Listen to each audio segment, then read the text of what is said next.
This is the actual online version of the Rails tutorial book, and I'm going to start by installing what are called minitest reporters. So you can just follow the instructions. It says to include these lines in testhelper.rb, so let's do that.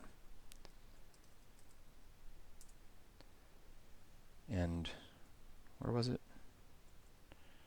Oh, it's at the top. It's right after this thing. We got that. And there's nothing that's difficult here. This is not rocket science. I didn't know how to do this. I just went to the mini reporters or the mini test reporters documentation, and here, we're just copying this. And in fact, I didn't even know about this gem. I just knew I wanted some red and some green in my test, and so I Googled around and eventually found this. So this is how everything gets done pretty much in life, at least in development. And with this change, we actually should be red and green. Let's check it out. Let's take a look at bundle exec rake test. There we go. So we've got green.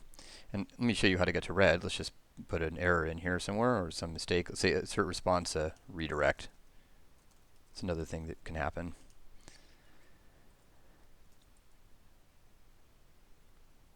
Right now it's red because, in fact, when you get the home page, you don't get a redirect. You get a success. So let's get back to green.